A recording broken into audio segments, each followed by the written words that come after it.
बुनियादी चीज जो फैमिली पहली अप्रोच इस्तेमाल करती है, फैमिली ये समझती है कि जो इल्म और महारतें उन्हें नशे का मसला पैदा होने के वक्त उनमें मौजूद थी, वो उसी इल्म और महारतों से बहाली का सफर भी पेशेंट को शुरू करवा सकते हैं या उसको नशों से दूर रख सकते हैं। साइंस ये कहती है कि किसी भी बड़े मंसूबे को जब आप हासिल करना चाहते हैं या कोई बड़ा गोल बनाते हैं तो पहले उसको छोटे छोटे हिस्सों में डिवाइड कर दें। अगर आपका गोल ये है कि आपका पेशेंट नशा कर रहा है और आप चाहते हैं कि वो नशा छोड़ दे, तो इस बड़े गोल को छोटे छोटे हिस्सों में तकसीम करें और आपका पहला गोल जो है वो ये होना चाहिए कि किस तरह आप अपने पेशेंट को राजी करके इलाज में ले जाते हैं। दूसरी एक इंपॉर्टेंट चीज ये है कि जैसे आपका गोल आप अपना छोटा बनाते हैं तो हर गोल का एक खास लेवल होगा, यानी छोटा गोल जब आप स्प्लिट करेंगे उस गोल को अचीव करने के लिए आपको खास महारतें चाहिए। ऐसा नहीं है कि आपने अगर अपने मरीज को रजामंद करके इलाज में लाने में कामयाबी हासिल कर ली, जिसको हम फैमिली इंटरवेंशन कहते हैं, और आपने फैमिली इंटरवेंशन को सीखा और आपका मरीज अब इलाज में आ गया तो आपकी छुट्टी हो गई। नहीं, बल्कि ऐसा नहीं है, एक नए प्रोसेस में आप बल्कि अब इलाज में जैसे मरीज आ जाता है तो अब इंडोर इलाज का मरहला जो है इसका गोल है कि आप अपने मरीज के साथ ऐसी क्या चीजें करें जहां पे आप नई महारतों को अगेन सीखते हैं, क्योंकि फैमिली इंटरवेंशन जो है उसका काम जब खत्म हो गया तो उनमें से कुछ महारतें तो आप आगे इस्तेमाल कर सकते हैं, जैसे असर्टिवनेस है, जैसे कॉन्वर्सेशन है, लेकिन फैमिली इंटरवेंशन की जो पर्टिकुलर महारत है अब उसका आगे कोई काम नहीं है, ये वहीं तक थी, वो गोल अचीव हो गया। अब आप नई चीजें सीखते हैं कि अब आप अपने पेशेंट को इलाज में रहने पर कैसे मोटिवेट कर सकते हैं। इलाज में लाने की मोटिवेशन फैमिली इंटरवेंशन के थ्रू आप पैदा करते हैं और इलाज में रखने की मोटिवेशन जो है वो आप एक प्रोसेस इंटरवेंशन के थ्रू उसके अंदर डेवलप करते हैं, जो कि हर दिन आपको कुछ ना कुछ उससे बातचीत करनी होती है, हर दिन कुछ ना कुछ नई महारतों के मुताबिक उसको हैंडल करना होता है, जिससे आपका पेशेंट जो है वो फिर अच्छे तरीके से इलाज को अपनाता है और इलाज में रहना शुरू करता है और प्रोडक्टिविटी उसकी हर रोज जो है वो बढ़ती चली जाती है। आज के प्रोग्राम में खसूसी तौर पर हम जिक्र करेंगे कि फैमिली का इस बीमारी के ट्रीटमेंट में क्या रोल होता है और किस तरह वो अपने मरीज़ को सपोर्ट कर सकती हैं ताकि वो बीमारी से निजात हासिल कर सके या बीमारी को मैनेज कर सके। आज का फॉर्मेट जो जैसे मैंने अनाउंस किया है उसी हवाले से मैं आपसे पहला सवाल ये पूछना चाहूँगी कि इंडोर ट्रीटमेंट में और आउटडोर ट्रीटमेंट में फैमिली का सपोर्टिव रोल क्या हो सकता है किसी भी पेशेंट के लिए?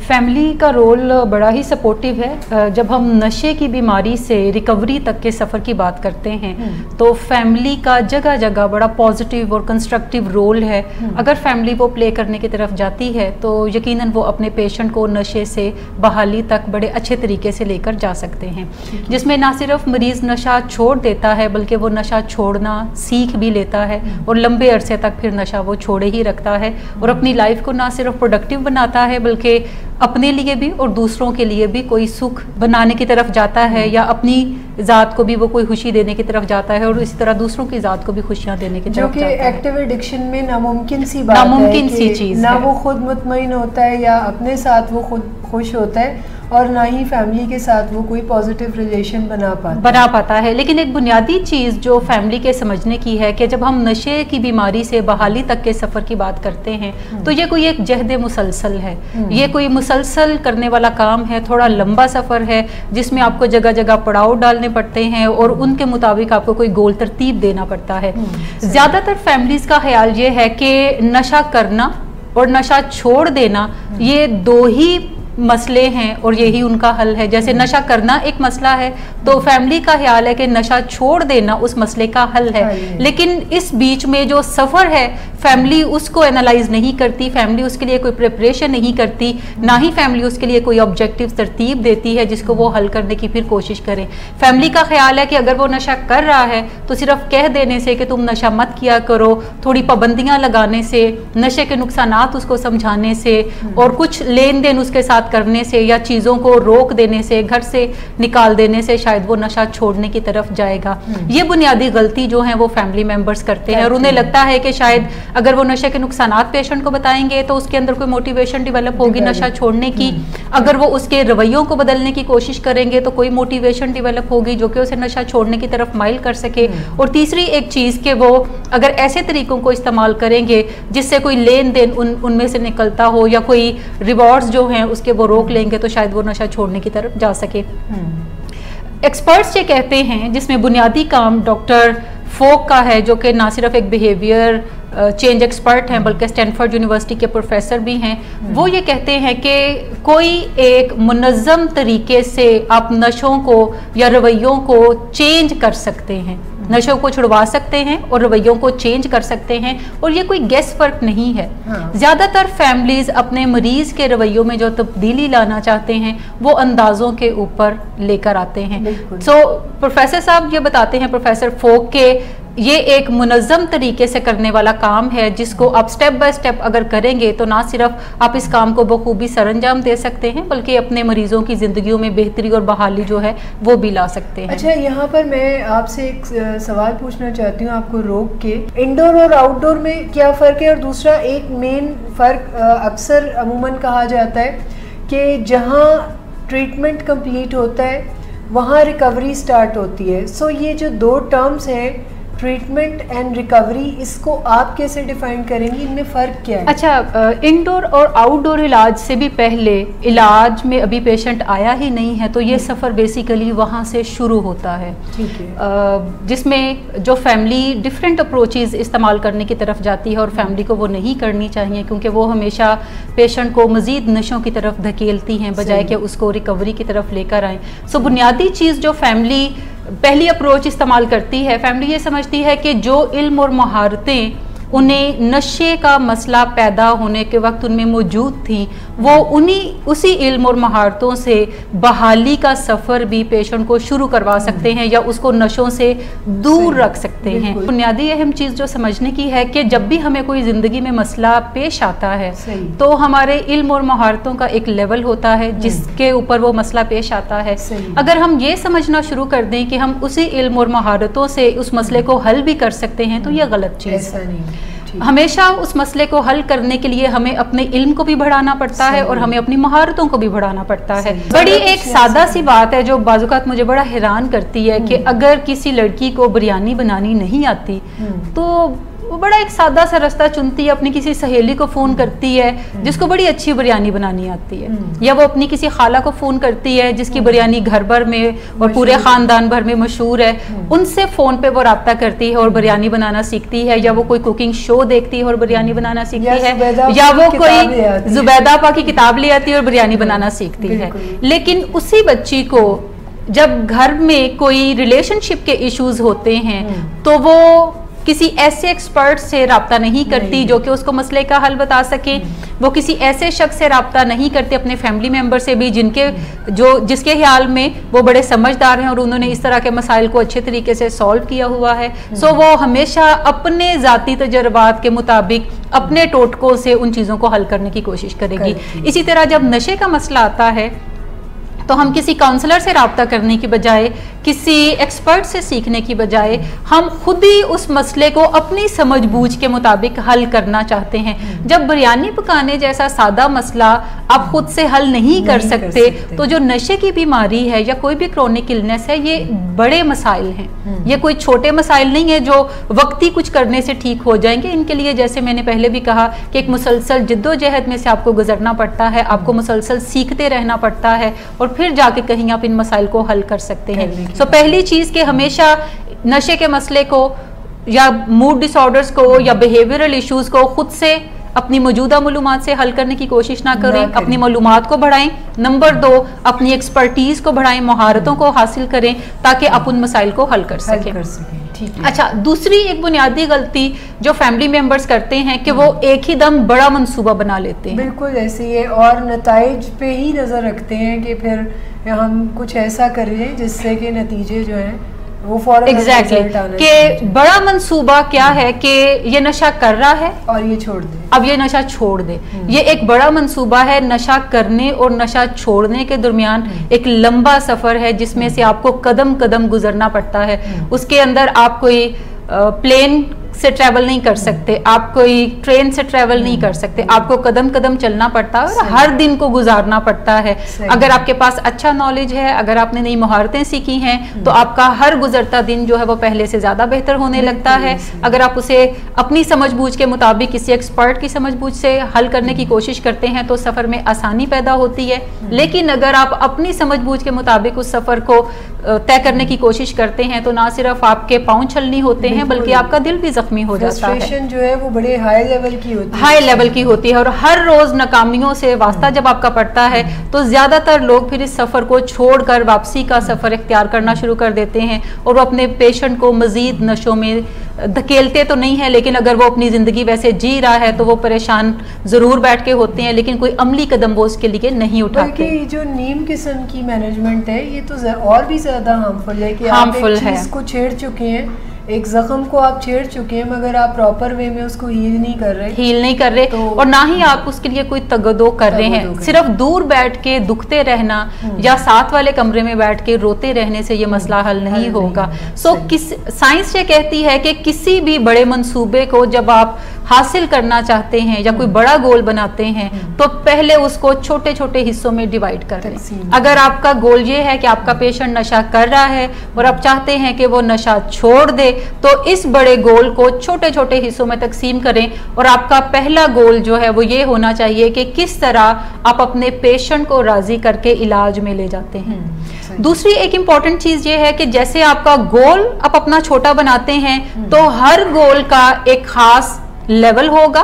यानी छोटा गोल जब आप स्प्लिट करेंगे उस गोल को अचीव करने के लिए आपको खास महारतें चाहिए। ऐसा नहीं है कि आपने अगर अपने मरीज को रजामंद करके इलाज में लाने में कामयाबी हासिल कर ली जिसको हम फैमिली इंटरवेंशन कहते हैं और आपने फैमिली इंटरवेंशन को सीखा और आपका मरीज अब इलाज में आ गया तो आपकी छुट्टी हो गई। नहीं, बल्कि ऐसा नहीं है, एक नए प्रोसेस में आप बल्कि अब इलाज में जैसे मरीज आ जाता है तो अब इंडोर इलाज का मरहला जो है इसका गोल है कि आप अपने मरीज के साथ ऐसी क्या चीजें करें जहां पे आप नई महारतों को अगेन सीखते हैं, क्योंकि फैमिली इंटरवेंशन जो है उसका काम जब खत्म हो गया तो उनमें से कुछ महारतें तो आप आगे इस्तेमाल कर सकते हैं जैसे असर्टिवनेस है, जैसे कॉन्वर्सेशन है, लेकिन फैमिली इंटरवेंशन की जो पर्टिकुलर महारत है अब उसका आगे कोई काम नहीं है, ये वहीं तक थी, वो गोल अचीव हो गया। अब आप नई चीजें सीखते हैं कि अब आप अपने पेशेंट को इलाज में रहने पर कैसे मोटिवेट कर सकते हैं। इलाज में लाने की मोटिवेशन फैमिली इंटरवेंशन के थ्रू आप पैदा करते हैं और इलाज में रखने की मोटिवेशन जो है वो आप एक प्रोसेस इंटरवेंशन के थ्रू उसके अंदर डेवलप करते हैं, जो कि हर दिन आपको कुछ ना कुछ उससे बातचीत करनी होती है, हर दिन कुछ ना कुछ नई महारतों के मुताबिक उसको हैंडल करना होता है जिससे आपका पेशेंट जो है वो फिर अच्छे तरीके से इलाज को अपनाता है और इलाज में रहना शुरू करता है और प्रोडक्टिविटी उसकी हर रोज जो है वो बढ़ती चली जाती है। जब आप इंडोर इलाज को कंप्लीट कर लेते हैं तो उसके अब बाद का मरहला है आउटडोर इलाज। इंडोर इलाज में आपने जो भी सीखा अब इसका मतलब ये नहीं है कि वहीं तक बात खत्म हो गई। अब इलाज में जब आउटडोर आप इलाज में जाएंगे तो आपका सिर्फ मरीज इलाजगाह में जाएगा डेली बुनियादों पे और आपको जाने की जरूरत नहीं है, आप अपने रोजमर्रा के कामकाज में इन्वॉल्व हो सकते हैं, तो ऐसा हरगिज नहीं है। आउटडोर इलाज में जाने के बावजूद भी आपको अपने मरीज के साथ अगर एक सपोर्टिव रोल में रहना है और इलाज की प्रोडक्टिविटी को बढ़ाना है तो आपको भी इलाजगाह में जाना पड़ता है। अगर हर रोज आप नहीं जा सकते तो जो भी रिक्वायरमेंट्स आप अपने काउंसलर से मिलकर तय करते हैं कि आप कब आ सकते हैं वहां पे, लेकिन अगर आप हर रोज 2 घंटों के लिए वहां पे जाएं और ग्रुप सेशंस को अटेंड करें तो इससे ना सिर्फ आप इलाज की इफादियत को बढ़ा लेते हैं बल्कि अपने मरीज के साथ आपके बड़े अच्छे ताल्लुकात भी डेवलप होना शुरू हो जाते हैं। जो खराबियां पैदा होने का अंदेशा होता है या वो जो मरीज की और फैमिली की आपस में, क्योंकि अब चीज़ें ज़ाहिर है पहले जैसी नहीं रही, फैमिली चूँकि इनेबल नहीं कर रही और फैमिली बड़े कंपोज वे में लेके चल रही चीज़ों को, तो ऐसे में पेशेंट में जो फ्रस्ट्रेशन डेवलप होती है उसको भी फैमिली बड़े अच्छे तरीके से डील कर सकती है। नशे की बीमारी जब डेवलप हो जाती है तो इलाज में आना पहला पड़ाव है, फिर दूसरा पड़ाव है इलाज इंडोर जो है उसका कंप्लीट होना। जब वो 100 डेज का आप कंप्लीट कर लेते हैं तो अब फिर तीसरा पड़ाव है कि आउटडोर इलाज में फर्स्ट 100 डेज जो काफी क्रूशल होते हैं उनको अच्छे तरीके से अपने पेशेंट को सपोर्ट करना कि वो अच्छे तरीके से उनको गुजार सके। इलाज के अंदर जो मुश्किलात होती हैं, फैमिली का आमतौर पे ये समझती है कि सिर्फ नशा करने से ही मुश्किलात होती हैं, बल्कि बहुत सारी मुश्किलात का ताल्लुक जो है वो नशा छोड़ने से भी है। सो बहाली की मुश्किलात जो हैं वो हमेशा आउटडोर इलाज में जाके ही पेशेंट फेस करता है, इंडोर में वो नहीं फेस करता। इंडोर का जो गोल है वो पेशेंट की एक्यूट मैनेजमेंट करना, यानी उसके विड्रॉल को मैनेज करने में हेल्प देना, पेशेंट को एजुकेट करना, उसके डिनाइल मैनेजमेंट के ऊपर काम करना, और तीसरा जो इंपॉर्टेंट गोल है कि पेशेंट को आउटडोर इलाज के लिए प्रिपेयर करना। ये 3 मकासद जो हैं वो आप इंडोर में अचीव करते हैं, और इंडोर के बाद जब आउटडोर का इलाज शुरू होता है, अब उसके और मकासद हैं जो कि आपने आउटडोर में जाके ही अचीव करने हैं, वो आप इंडोर में नहीं कर सकते। सो फैमिली अगर अपना सपोर्टिव रोल आउटडोर इलाज में भी बरकरार रखती है, फर्स्ट 100 डेज ज्यादा क्रूशल होते हैं जिसमें पेशेंट रिलैप्स की तरफ ज्यादा जा सकते हैं। सो अगर आप मौजूद हैं अपने पेशेंट के साथ, हर रोज जा रहे हैं ट्रीटमेंट के अंदर और अपने पेशेंट के लिए सपोर्टिव हैं, तो यकीनी तौर पे आपके पेशेंट के लिए इन तमाम मराहल को तय करना कदरे आसान हो जाता है। अगर कोई फैमिली अपने मरीज के मुश्किल दिनों में जो कि आउटडोर इलाज में उसके होते हैं, उसमें अगर फैमिली साथ रहती है, इंडोर में साथ रहती है और इलाज में उसको लाने में, उसकी मर्जी बनाने में कामयाबी हासिल करती है, तो यकीनी तौर पे ये एक ऐसा गिफ्ट है रिकवरी का जो कि किसी भी मरीज के लिए सबसे बेहतरीन चीज है। दूसरी चीज ये है कि किसी भी बड़े मंसूबे को मत चुने। जब भी आप बड़ा मंसूबा चुनते हैं तो उसको छोटे छोटे हिस्सों में तकसीम कर लें, चंक्स बना लें, और हर चंक का कोई एक गोल रखें। उसके लिए जो स्ट्रेटजीज हैं वो तरतीब दें और देखें कि कौन सी खास महारतें उस हिस्से को अचीव करने के लिए चाहिए। हर जब आप गोल अचीव करके दूसरे हिस्से में जाते हैं तो उसके लिए नई महारतों की जरूरत होती है। जब आप वो लर्न करते हैं, उस हिस्से को अचीव कर लेते हैं, तो तीसरे हिस्से में शिफ्ट कर जाएं जो कि आउटडोर इलाज है। अब उसके लिए आपको और तरह की महारतों की जरूरत है। आप हर लेवल के साथ साथ अपनी महारतों को भी बढ़ाते चले जाते हैं। लेकिन नशा करना और नशा छुड़वाना, अगर आप इस लंबे प्रोजेक्ट को एक ही चंक में देखते हैं तो फिर ये काफी आपको मुश्किल काम लगेगा। और बहुत सारी फैमिलीज जो हैं वो सिर्फ ये सोचकर ही पीछे हट जाती हैं कि ये काफी ज्यादा मुश्किल काम है, सो वो नहीं कर सकते। सो यहाँ पे जब आप छोटे चंक्स में तकसीम करेंगे और ग्रेजुअली स्टेप बाय स्टेप उन्हें अचीव करते जाएंगे, तो ना सिर्फ आपकी मोटिवेशन जो है वो बरकरार रहती है, बल्कि आपको महारतें जैसी आती हैं, स्किल्स आप सीखते हो, तो फिर आपको उसको हैंडल करना भी अच्छे तरीके से आ जाता है। अच्छा, तीसरी एक चीज है जो कि ज्यादातर ऐसी फैमिलीज करती हैं जो कि नॉलेजेबल होती हैं, पढ़ी लिखी फैमिलीज हैं, उनका ख्याल ये होता है कि ग्रेजुअली जब मरीज हमारा कुछ नफ्सियाती मराहल में से गुजरेगा और इसकी मर्जी बन जाएगी तो फिर हम इसको इलाज में लेकर जाएंगे, या हो सकता है जब इसकी मर्जी बने तो ये खुद ही नशा छोड़ दे। ये आपके कहने से नशा नहीं छोड़ेगा। आज से काफी साल पहले की अगर मैं बात करूं, लाइक 1980s में ये कॉन्सेप्ट आया कि जो कि एक डॉक्टर जेम्स ओ प्रोचेस्का ने दिया, जिसको वो ट्रांस थ्योरेटिकल मॉडल उन्होंने कहना शुरू किया। ट्रांस थ्योरेटिकल मॉडल ये है कि किसी भी शख्स के रवैयों में चेंज कैसे आप ला सकते हैं।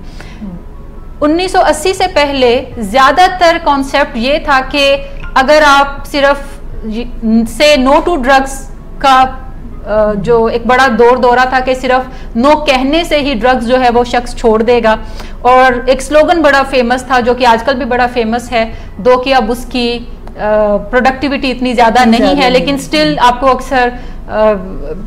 लोगों के मुंह से वो आप सुन सकते हैं, और वो है just say no to drugs. बड़े बड़े बैनर्स पे भी बाजुकात लिखा होता है, जब भी कोई मूवमेंट निकलेगी तो लगाएंगे कि just say no to drugs. 1964 में नाइकी जो है वो डेवलप हुई, जो कि एक बड़ा ब्रांड है शूज का और स्पोर्ट्स गुड्स का। सो उन्होंने एक अपना स्लोगन साथ मेंटेन किया जो है just do it. Just do it से भी मुराद वही है कि जो भी काम करना है, बट एक दिन आपने तय किया, दूसरे दिन कर गुजरे। और जब आप कर गुजरे तो इसका मतलब है कि अब आपको करना भी आ गया। Same just say no to drugs जो स्लोगन है, ये भी उसी पैटर्न के ऊपर स्टैब्लिश किया गया। Just say no to drugs पहले स्टैब्लिश किया गया, जस्ट डू इट जो है नाइकी ने वो बाद में स्लोगन। सो ये 1980 से पहले यही एक कॉन्सेप्ट था कि जो काम अगर आप करना चाहते हैं तो इरादा करें और बस कर गुजरें। इसके अलावा और कोई दूसरी इसमें राय नहीं है, कोई दूसरी चीज नहीं है जो कि आप कर सकें। सो डॉक्टर जेम्स ओ प्रोचास्की ने एक मॉडल तरतीब दिया कि कोई भी चेंज जो है वो आप सिर्फ कहने से नहीं लेकर आते। अगर आप जस्ट डू इट के फार्मूला पे काम करते हैं और एक दिन आप उठते हैं, शूज पहनते हैं और वॉक पे निकल जाते हैं और आप कोई 1 घंटे की वॉक करके आते हैं, तो कल नेक्स्ट डे आपकी मोटिवेशन काफी डाउन होती है, क्योंकि आप काफी थकावट का शिकार होते हैं, आपको वो काम करने की आदत नहीं होती और आप उस काम को फिर कदरे छोड़ देते हैं। 2-4 दिन के बाद फिर आप एक दफा वॉक पे जाएंगे, फिर छोड़ देंगे, फिर वो में दर्द भी तो दर्द होती है, जो कि उसकी अपनी साइंसी वजूहात हैं, लेकिन ग्रेजुअली फिर आपकी वो मोटिवेशन जो आपने एक दिन बड़ी बनाई वो अगले दिन जो है वो ढेर हो गई और फिर आपने वो जूते जो है वो साइड पर रख दिए और दोबारा कभी वॉक पे आपने नहीं गए। सो उसके बाद डॉक्टर प्रोचास्का ने ये एक कॉन्सेप्ट दिया जो कि ट्रांस थ्योरेटिकल मॉडल कहलाता है। उनके मुताबिक कोई भी शख्स जब अपने रवैयों में चेंज लाना चाहता है या किसी भी बड़ी तब्दीली की तरफ या छोटी तब्दीली की तरफ जाता है तो वो मुख्तलिफ मराहल में से गुजरता है। उनमें से सबसे पहला मरहला जिसको वो प्री कंटेम्पलेशन कहते हैं, यानी गौर फिक्र से भी पहले का मरहला। सो गौर फिक्र करने से पहले की जो स्टेज है, पहले तो शख्स उस पे होता है कि वो अंदाजा ही नहीं करता कि उसको ये चेंज लाने की जरूरत है, वेट कम करने की जरूरत है, या इवन बहुत सारे लोग हैं जो कि सिगरेट पीते हैं और वो अभी सोचते ही नहीं कि उन्हें स्मोकिंग जो है वो छोड़ने की जरूरत है। उनके ख्याल में कूल चीज है, वो करते हैं, कभी कभार फैमिली को कोई प्रॉब्लम नहीं होता, उनके पास मनी है, वो उससे और उन्हें से लगता है मेरी हेल्थ पे भी इसका कोई इसका असर नहीं है। यहाँ हम हाई महकमा सेहत वाले खप डालते रहते हैं, सो इससे कोई फर्क नहीं पड़ता। सो वो स्मोकिंग जो है वो कंटिन्यू करता है। फिर दूसरी एक स्टेज आती है जिसमें आप स्मोकिंग जब कर रहे होते हैं तो कोई शख्स आपको कहता है कि देखें स्मोकिंग के ये नुकसानात हैं, आपको नहीं करनी चाहिए, इससे आपको ज्यादा फर्क नहीं पड़ता। लेकिन अगर किसी शख्स की छोटी बेटी आती है और पैकेट पकड़ती है और कहती है कि अब्बू आप ये चीज ना करें, तो ये एक बड़ा इवेंट है उसके लिए कि उसका दिल डोलता है और वो सोचता है कि ये मुझे मेरी बेटी के सामने तो नहीं करने चाहिए। और ये चीज जो है वो उसको सोचने पे मजबूर करती है कि शायद मुझे इसको क्विट करना चाहिए। अभी वो प्रिपेयर्ड नहीं है, लेकिन दूसरी स्टेज है कि जिसपे वो गौर फिक्र करना शुरू कर देता है, जिसको हम कंटेम्पलेशन की स्टेज कहते हैं, कि यहाँ पे वो सोचना शुरू करता है। इसी तरह से अगर हम नशे की बीमारी की बात करें तो उसमें पहली स्टेज तो वो सोचता ही नहीं। दूसरी स्टेज है कि कोई रोड एक्सीडेंट हो गया, कोई चालान हो गया जो कि ड्रिंकिंग की वजह से है और उसमें कंसंट्रेशन लेवल ब्लड के अंदर ज्यादा है अल्कोहल का, तो उससे लगता है कि अच्छा ये कोई ऐसी चीज है जो कि मुझे छोड़नी चाहिए, नहीं करनी चाहिए। सो तीसरी स्टेज है प्रिपरेशन की, जिसमें वो अभी छोड़ता तो नहीं है सिगरेट पीना, लेकिन वो कोई तैयारी करना शुरू कर देता है, वो सिगरेट के नुकसानात के ऊपर पढ़ना शुरू कर देता है, वो सोचना शुरू करता है कि मैं अगर छोड़ने की तरफ जाऊंगा तो मुझे कॉन्स्टिपेशन शायद हो जाए, क्योंकि मुझे खाने के बाद सिगरेट पीने की आदत है। मैं अगर छोड़ूंगा तो मुझे एंग्जाइटी ना हो जाए, अगर हुई तो फिर मैं क्या करूंगा। सो कुछ तैयारी वो करना शुरू कर देता है। हो सकता है अगर अभी वो सिगरेट पी रहा है तो वो साथ में कुछ वॉक जो है वो करना शुरू कर दे, ताकि थोड़ी हेल्थ जो है उसकी बेहतर होने की तरफ जाए, थोड़ा एंग्जाइटी उसको कम करने में वो चीज हेल्प दे। चौथी स्टेज है एक्शन की, जिसके अंदर वो अब सिगरेट के अंदर कुछ तब्दीलियां लाना शुरू कर देता है। अगर वो 20 सिगरेट पीता है दिन के तो वो कोई 15 पीने की तरफ जाएगा, ग्रेजुअली उसको रिड्यूस करने की तरफ जाएगा और हर दिन वो कुछ ना कुछ एक्शन ले रहा होता है। वॉक करना शुरू कर देगा जिससे उसकी एंग्जाइटी मैनेज हो, या वो अपने खाने पीने की चीजों को कुछ मैनेज करना शुरू कर देगा ताकि उसके लिए स्ट्रेस लेवल जो है वो भी रिड्यूस उसका हो, एंग्जाइटी भी उसकी मैनेज हो, पानी वो ज्यादा पीना शुरू कर देगा। सो कुछ चीजें वो कर रहा होगा, या तो वो किसी एक्सपर्ट से वो चीजें किसी एक्सपर्ट को भी सर्विसेज उसकी हायर कर सकता है, या वो कोई किताब पढ़ के कर सकता है, या वो किसी से मशवरा करके जो है वो इन चीजों के ऊपर कोई अमली कदम उठाना शुरू कर देगा। अगर वो 6 मंथ तक ये अमली कदम उठाता रहता है और अपनी जो स्मोकिंग की उसकी हैबिट है उसको मैनेज करने में कामयाबी हासिल कर लेता है, और फिर अगले 2 साल तक, जिसको हम मेंटेनेंस स्टेज कहते हैं, अगले 2 साल तक वो सिगरेट नहीं पीता और हेल्दी एक्टिविटीज में इन्वॉल्व रहता है, तो फिर कोई एक लास्ट स्टेज टर्मिनेशन की स्टेज आती है, जिसका मतलब है कि अब वो दोबारा स्मोकिंग की तरफ नहीं जाएगा, या अब जो उसका रवैया था वो कंप्लीट जो है वो इंटीग्रेट कर गया है उसके न्यू लाइफस्टाइल के साथ, और दोबारा वापस जाने की जरूरत नहीं उसको पड़ेगी। एक मुहतात अंदाजे के मुताबिक अमेरिका में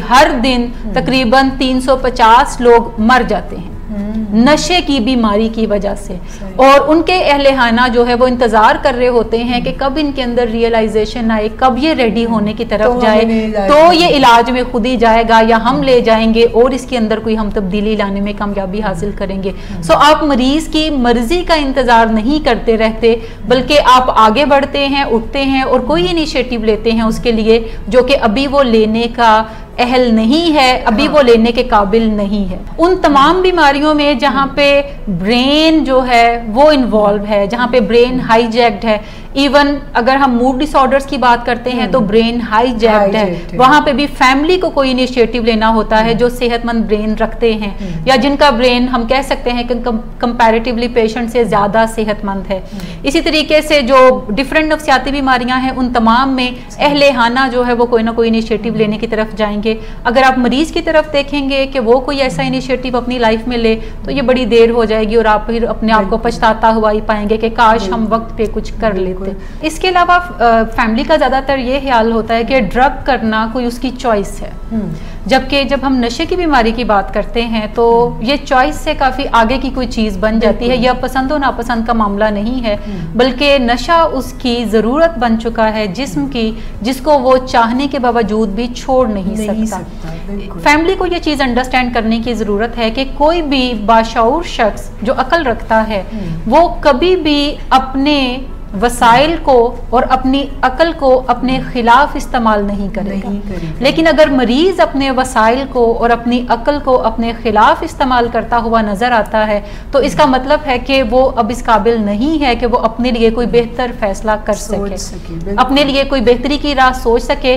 ये एक तयशुदा चीज है कि कोई भी शख्स जानते बूझते अपनी जिंदगी को बर्बाद करता हुआ नजर नहीं आता। वही शख्स जो कि अपनी जिंदगी को बर्बाद अगर कर रहा है तो इसका मतलब है कि अब उसकी मर्जी का कोई ज्यादा अमल दखल नहीं रहा, बल्कि वो जो चीजें करने पे मजबूर है और कोई न्यूरोलॉजिकल चेंजेस पीछे उसके ब्रेन में हो चुकी हैं जो कि उसे अब सेहत की तरफ जाने की इजाजत नहीं देती या कोई ऐसा प्रोडक्टिव काम करने की इजाजत नहीं देती जिससे उसकी जिंदगी में कोई बेहतरी आए। नशा एक डाउनवर्ड स्पाइरल है, या नशे की बीमारी एक डाउनवर्ड स्पाइरल है जिसमें हर गुजरते दिन के साथ मरीज जो है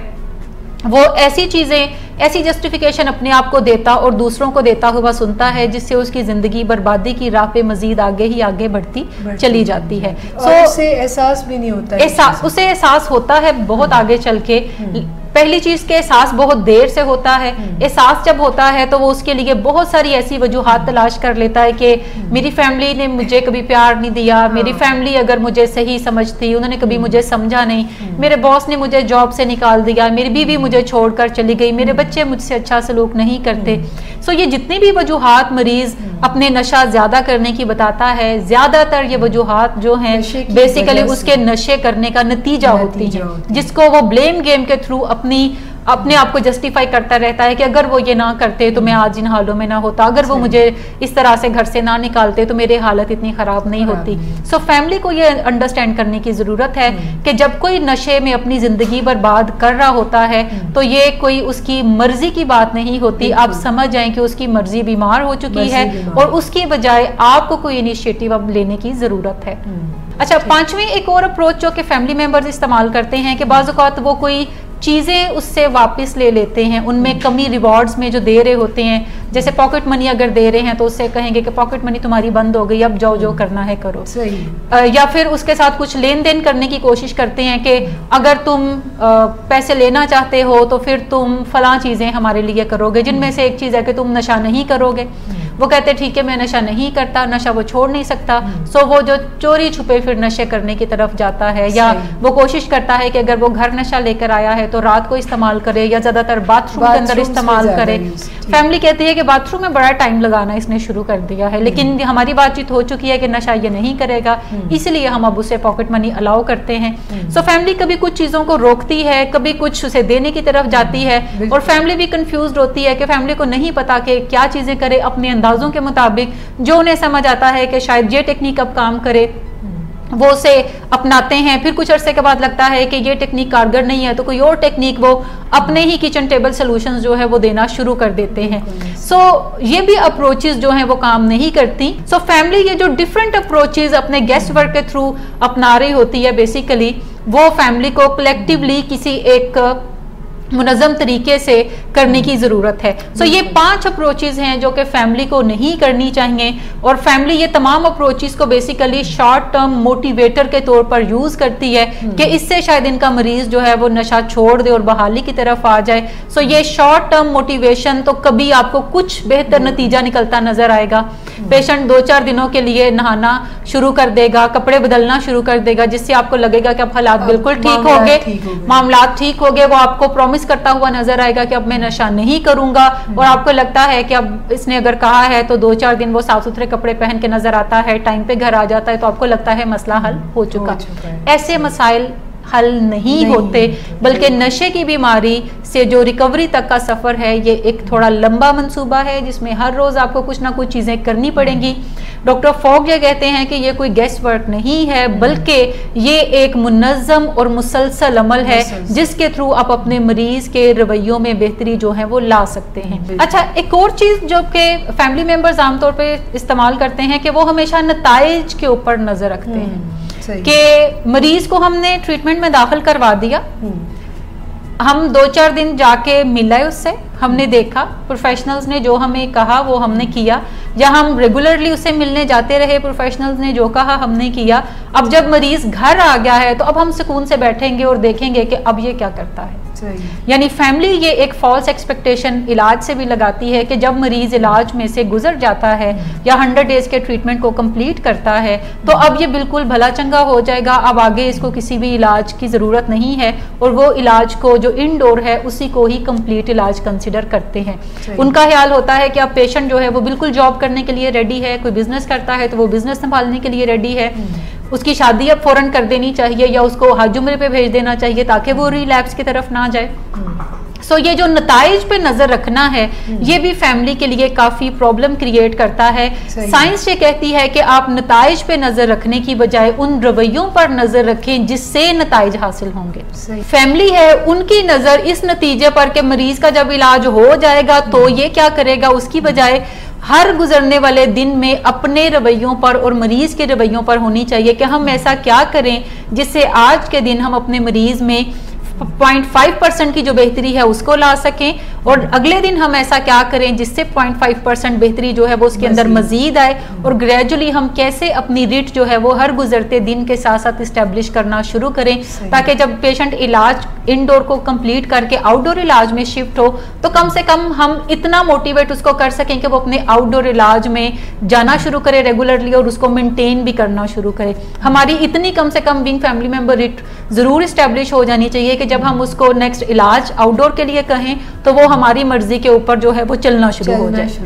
बिल्कुल रिकवरी जो है एक्चुअली ये शुरू ही ट्रीटमेंट खत्म होने के बाद होती है। ऑफिशियली इसका स्टार्ट जो है वो इनडोर ट्रीटमेंट जब खत्म हो जाता है और पेशेंट आउटडोर इलाज में शुरू होता है तो अब रिकवरी स्टार्ट जो है वो वहीं से ही होगा। मरीज ने जो भी स्किल्स इनडोर के अंदर लर्न की हैं, अब नेट प्रैक्टिस उसकी कंप्लीट हो चुकी है, अब उसने ग्राउंड में जाकर खेलना शुरू करना है। यहीं पे ही उसे क्रेविंग्स होंगी तो उसने जो क्रेविंग्स मैनेज करने के लिए चीजें सीखी अब वो उसको स्किल अप्लाई करने का मौका मिलेगा।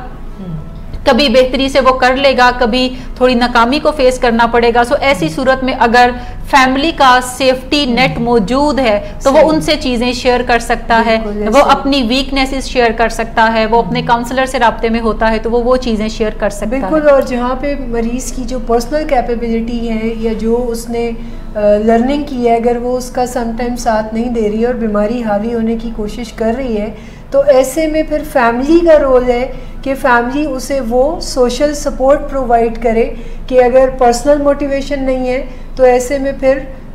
सोशल सपोर्ट या फिर एनवायरमेंटल सपोर्ट से बीमारी को डील किया जा सके। ये हमें समझ लेना चाहिए कि इनडोर इलाज कंप्लीट होने के बाद हमारा मरीज कोई इब्ने बतूता नहीं बन जाता,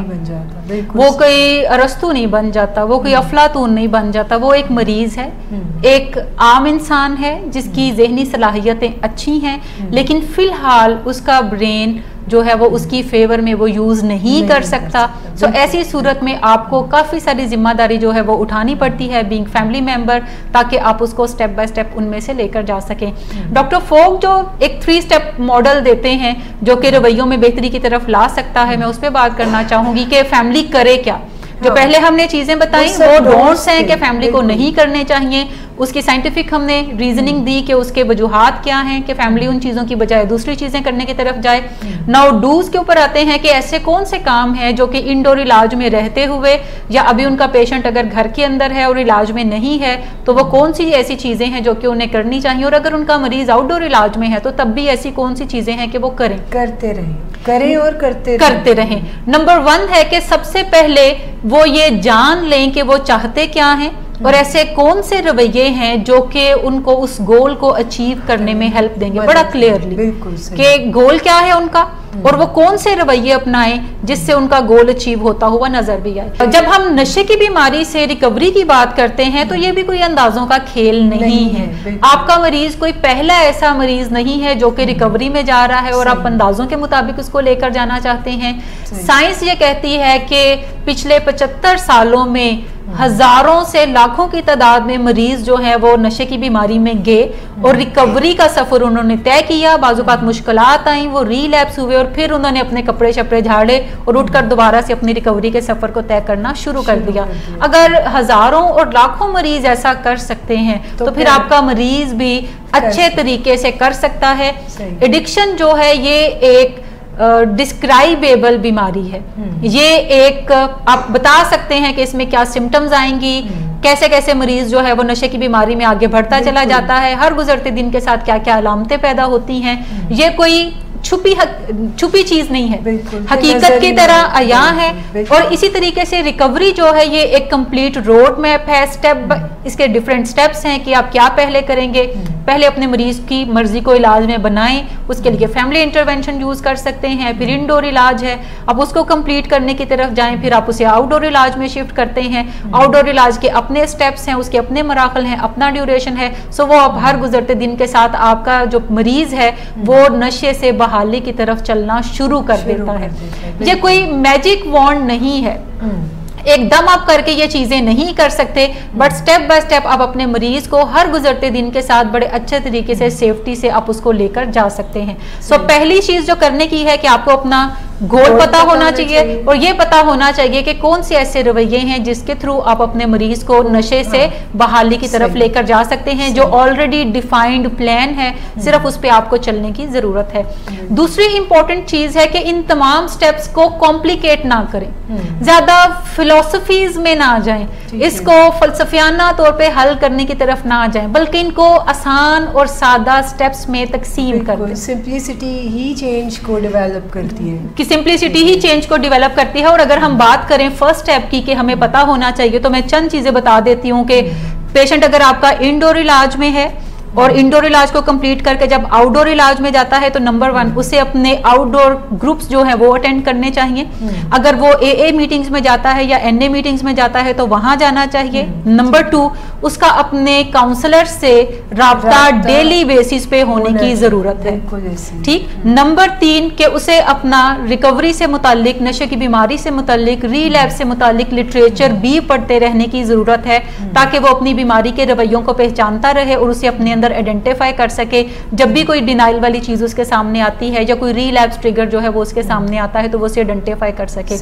नंबर 4 के जो लाइफ स्किल्स हैं वो उसके ऊपर भी काम करता रहे ताकि वो अपनी जात के अंदर जो है वो भी बेहतरी लाने की तरफ जाए। जैसे वो एग्जीक्यूटिव स्किल्स लर्न कर सकता है, 7 हैबिट्स सीख सकता है, 6 मोस्ट इंपॉर्टेंट डिसीजंस जो किसी भी टीनेज को बनाने की जरूरत है वो अपनी जिंदगी में बनाने की तरफ जा सकता है, लाइफ स्ट्रेटजीज सीख सकता है। सो कोई ना कोई लाइफ स्किल्स का जो प्रोग्राम है वो हम वक्त उसके ऊपर काम करता हुआ नजर आने की तरफ जाए ताकि वो उस ट्रैक से बिल्कुल ही आउट ऑफ ट्रैक जाने के लिए बिल्कुल, ताकि वो अपनी रिकवरी के साथ जुड़ा रहे, अपनी इलाजगा के साथ जुड़ा रहे। अगर वो इन चीजों के साथ जुड़ा रहता है तो फिर वो रीलैप्स की तरफ एक दूर का सफर जो है वो पड़ना शुरू कर देता है। लेकिन अगर कोई पेशेंट ये सोचता है कि सिर्फ ये प्लान कि वो नशा नहीं करेगा ये रिकवरी के लिए काफी है, तो यकीनन ये रिकवरी के लिए काफी प्लान नहीं है। आपके पास रिकवरी का कोई सॉलिड प्लान होना चाहिए। जो चंद चीजें मैंने आपको बताई, अगर आपका मरीज हर रोज उनके ऊपर काम करता है तो यकीनी तौर पर वो रिकवरी में हर गुजरते दिन के साथ आगे बढ़ने की तरफ जाएगा। दूसरी चीज मैंने बताई कि ये सिंपल जो मैंने स्टेप्स बताए हैं इसको कॉम्प्लिकेट ना करें। 5-6 चीजें हैं जो कि रेगुलर बुनियादों पे आपके मरीज को करने की जरूरत है, इसको सिंपल ही रखें और 1 डे एट अ टाइम के कॉन्सेप्ट पे चलें। यानी हर रोज मुझे आज का दिन अपने आप को नशे से महफूज बनाने के लिए ये 4-5 चीजें करनी है। इसके अलावा और मुझे कोई ज्यादा 8-10 जो चीजें हैं वो ऐड करने की जरूरत नहीं है। तीसरी चीज के कुछ रिकवरी के ट्रिगर्स भी बनाएं। डॉक्टर फोक जे कहते हैं कि जब आप कुछ ट्रिगर्स को बना लेते हैं तो वो किसी भी रवैये को मेंटेन करने में आपको काफी ज्यादा सपोर्ट देते हैं। यूजुअली हम सारे ही लोग, चाहे हम ये कहें कि हम जो चाहते हैं बस मैं वही करूंगा, जो मेरी मर्जी है, लेकिन हम ह्यूमन नेचर है कि हम कंफर्म होना चाहते हैं, सोशल जो रिस्पॉन्सिबिलिटीज हैं उनको एक्सेप्ट करना चाहते हैं, उनसे बिलोंग करना चाहते हैं, किसी एक फैमिली के साथ जुड़ना चाहते हैं, किसी एक सोसाइटी से बिलोंग करना चाहते हैं, की एफिलिएशन चाहते हैं। सो अपने घर में जो सोशल नॉर्म्स हैं वो रिकवरी से मुतल्लका बना लें। और वो सोशल नॉर्म्स क्या हैं? एक्टिव एडिक्शन ये कहती है कि खामोशी इख्तियार करें, सिक्रेसी में रहें, और रिकवरी कहती है कि बातचीत करें, आपस में मसाइल को डिस्कस करें, रिस्पेक्टफुली अच्छे तरीके से डिस्कस करें। रिकवरी ये कहती है कि किसी को मत बताएं कि मैं नशा कर रहा हूँ, सॉरी एडिक्शन ये कहती है। रिकवरी ये कहती है कि जो आपके अपने प्यारे हैं, जो आपके राज को महफूज रखेंगे, उनको बता दें कि आप नशे की बीमारी में मुब्तला हैं और अब आप रिकवरी के लिए कोशिशें कर रहे हैं। सो आपने कोई नए सोशल नॉर्म्स जो हैं वो भी डेवलप करने हैं। फिर रिकवरी के जितने भी काम है कि मैं बुक पढ़ने की तरफ जाऊं या मैं रिकवरी से मुतल्लिका लिटरेचर पढ़ूं, तो उससे पहले अगर आप कोई ट्रिगर चूज कर लेते हैं तो आपके लिए अगला काम करना जो है वो आसान हो जाता है। शुरू में मरीजों को इलाजगाह में आने में थोड़ी दुश्वारी होती है क्योंकि उनका भी ख्याल होता है कि मैंने कंप्लीट कर लिया, मैंने समझ लिया, मुझे समझ आ गई कि अब मुझे नशा नहीं करना चाहिए तो मैं नहीं करूँगा, तो मैं वहाँ क्यों जाऊँ। सो हमें कोई ना कोई ट्रिगर अपनी एक्टिविटी को मेंटेन करने के लिए रखना चाहिए। जैसे अगर किसी भी पेशेंट को या फैमिली को, अपने मरीज को